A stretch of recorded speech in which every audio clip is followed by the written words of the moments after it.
നമ്മുടെ കൂടെ ഇപ്പോൾ ഉള്ളത് ഈ വീടിൻ്റെ ഇൻറ്റീരിയർ ഡിസൈനറായ ഐശ്വര്യ ഫ്രം റെഡ്വുഡ് ഇൻറ്റീരിയേഴ്സ് ആണ്. കൂടുതൽ വിശേഷങ്ങൾ അറിയാം. ഈ വീടിൻ്റെ ഇൻറ്റീരിയർ ഡിസൈനിങ്ങിൽ മെയിനായിട്ട് എന്തൊക്കെ ഐഡിയാസാണ് ഇംപ്ലിമെൻറ്റ് ചെയ്തത്? ആക്ച്വലി ഈ വീടിൻ്റെ കൺസ്ട്രക്ഷൻ ഫേസിൽ തന്നെ രാജസാർ ഞങ്ങളെ സമീപിച്ചിട്ടുണ്ടായിരുന്നു. അതുകൊണ്ട് തന്നെ ഞങ്ങൾക്ക് ഇനിഷ്യൽ ഫേസസിലൊരു സൈറ്റ് വിസിറ്റ് നടത്താനും ഇലക്ട്രിക്കൽ പോയിന്റ്സ് എവിടെ വേണം, ടൈലിൻ്റെ കളർ കോമ്പിനേഷൻസ് എന്താണ്, വോൾസിൻ്റെ കോമ്പിനേഷൻ, ഇതെല്ലാം ഞങ്ങൾക്ക് മുന്നേ തന്നെ പുള്ളിക്ക് പറഞ്ഞു കൊടുക്കാൻ പറ്റി. അതുപോലെ പുള്ളിക്ക് വ്യക്തമായിട്ടുള്ളൊരു ധാരണ ഉണ്ടായിരുന്നു ഓരോ റൂംസും എങ്ങനെയായിരിക്കണം, ഏത് കളർ കോമ്പിനേഷൻസ് ആയിരിക്കണം. ഇപ്പോൾ മോളുടെ ആണെങ്കിൽ കിഡ്സ് റൂം, അതിന് ഞങ്ങൾ യൂസ് ചെയ്തേക്കുന്ന ഒരു പിങ്ക്, ആ ഒരു കളർ കോമ്പിനേഷനാണ് യൂസ് ചെയ്തേക്കുന്നത്. അപ്പോൾ അങ്ങനെ ഒരു ക്ലയൻറ്റിൻ്റെ ഇഷ്ടം എന്താണെന്ന് മനസ്സിലാക്കി അതിനൊരു ഔട്ട്പുട്ടാണ് ആക്ച്വലി ഞങ്ങൾ ഡെലിവർ ചെയ്യാൻ ശ്രമിച്ചിട്ടുള്ളത്.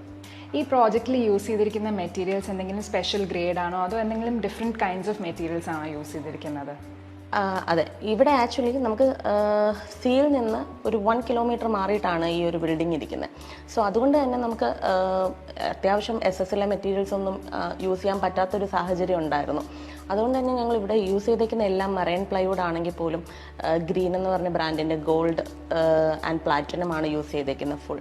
അതുപോലെ ഹിഞ്ചസ് ആണെങ്കിലും ഹാൻഡിൽസ് ആണെങ്കിലും എല്ലാം സ്റ്റെയിൻലെസ് സ്റ്റീലിൻ്റെ ഏറ്റവും ബ്രാൻഡഡ് ആയിട്ടുള്ള ഹെറ്റിച്ച് എന്ന് പറഞ്ഞ ബ്രാൻഡിൻ്റെ ആണ് ഞങ്ങളെല്ലാം യൂസ്